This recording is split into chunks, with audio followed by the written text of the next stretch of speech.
स्वागत है आप सबका। आज हम लोग इस वीडियो में दिए गए फंक्शन का डोमेन मतलब प्रांत कैसे निकाला जाता है इसके बारे में पढ़ेंगे। लेकिन देखिए, इसमें आपको जो कॉन्सेप्ट मिलेगा सबसे लाजवाब होगा, सबसे अलग होगा और सबसे आसान होगा। अगर आप चाहते हैं किसी भी चैप्टर को बढ़िया से पढ़ना, कॉन्सेप्ट को समझना और क्वेश्चन को आसानी से सॉल्व करना, तो आप यूट्यूब पे जाएंगे और लिखेंगे चैप्टर नाम बाय आर के सिंह। जैसे आपको पढ़ना है कॉम्प्लेक्स नंबर, तो आप लिखेंगे कॉम्प्लेक्स नंबर बाय आर के सिंह। आप लिखेंगे मैट्रिक्स बाय आर के सिंह। आप लिखेंगे डिटरमिनेंट बाय आर के सिंह। अगर ऐसे आप जब लिखेंगे करेंगे तो पक्का आपको जो वीडियो मिलेगा आपके कॉन्सेप्ट को क्लियर करेगा और आपका रिजल्ट आएगा। यहाँ देखिए, फंक्शन रियल नंबर के सेट में डिफाइंड है और f(x) का एक वैल्यू दिया गया है 1/x-3।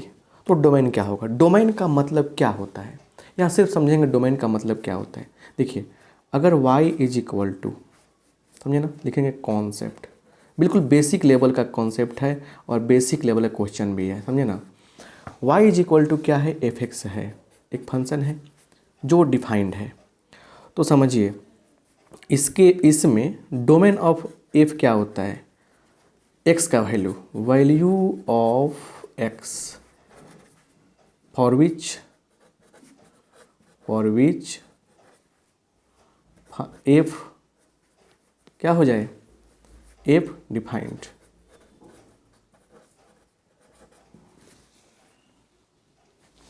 क्या हो जाए? Value of x for which f is defined, इसके लिए f क्या होगा? डिफाइंड हो जाता हो, ठीक है ना। x का वैल्यू ऑफ x का वैल्यू मतलब हम कह सकते हैं कि डोमेन क्या होता है? इनपुट होता है। क्या होता है? इनपुट होता है, समझे ना बात। अब देखिए, डोमेन का मतलब यहाँ जब f जो है r से r में है तो हम लोग डोमेन मतलब x का जो मान है इस रियल नंबर से लेंगे, इधर वाले सेट से लेते हैं। ये फंक्शन में पढ़ाए हम। अब यहाँ समझिए, एक बात तो आपको पता है सिंपल तरीका से, जब भी क्या हो f(x/g(x) रेशनल फंक्शन आप पढ़े होंगे, ऐसे हो तो आपको पता होना चाहिए कि यहाँ पे शर्त ही होता है क्या कि नीचे वाला फंक्शन जो होगा वो कभी भी 0 के इक्वल नहीं होना चाहिए। अच्छा सिंपल समझिए, नंबर में भी समझिए, a/b दिया क्या है, तो बताइए यहाँ पे b क्या होता है? 0 के इक्वल नहीं होता है। अगर 0 के इक्वल होगा तो क्या होगा? परिभाषित नहीं होगा, डिफाइंड नहीं होगा। तो लिखेंगे यहाँ पे f is not defined. f defined नहीं होगा, f परिभाषित नहीं होता है। कब? इफ़ क्या हो? x-3 क्या हो जाए? 0 के बराबर हो जाए। अगर नीचे वाला 0 के बराबर हो गया तो डिफाइंड नहीं होगा। तो यहाँ से x का मान निकाल देंगे, 3 आ जाएगा। मतलब हमारा खतरा किससे है? हमको मेन खतरा किससे है? हमको मेन प्रॉब्लम है 3 से। अगर 3 रखेंगे तो क्या होगा? नीचे 0 होगा और जिससे क्या हो जाएगा? हमारा फंक्शन 1/0 आ जाएगा। 1/0 मतलब नॉट डिफाइंड। तो हमको खतरा 3 से है। तो सभी रियल नंबर रखने पे कोई खतरा नहीं हो रहा है। खतरा किससे हो रहा है? हमको खतरा हो रहा है, बताइए किससे? तो 3 रखने से। तो लिखेंगे देयरफॉर डोमेन ऑफ f क्या होगा? दुनिया का सभी रियल नंबर होगा लेकिन हमारा 3 नहीं होगा, और इसको ऐसे ही लिख दिया जाता है। समझ रहे हैं ना? ऐसे लिखा जाता है, यही आपका आंसर कहलाएगा। समझ गए ना? वही कॉन्सेप्ट यहाँ भी लागू होता है कि f जो है, यहाँ लिखेंगे f is not defined. f क्या होगा? परिभाषित नहीं होगा। कब नहीं होगा?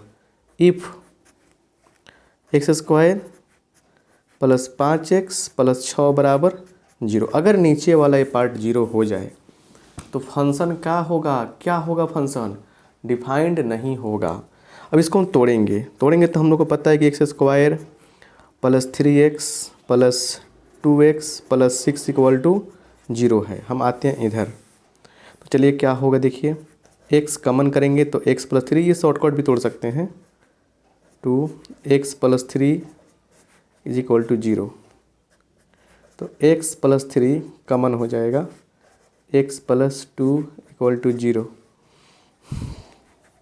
यहाँ से x का मान क्या होगा, -3 होगा, x का मान क्या होगा, -2 होगा।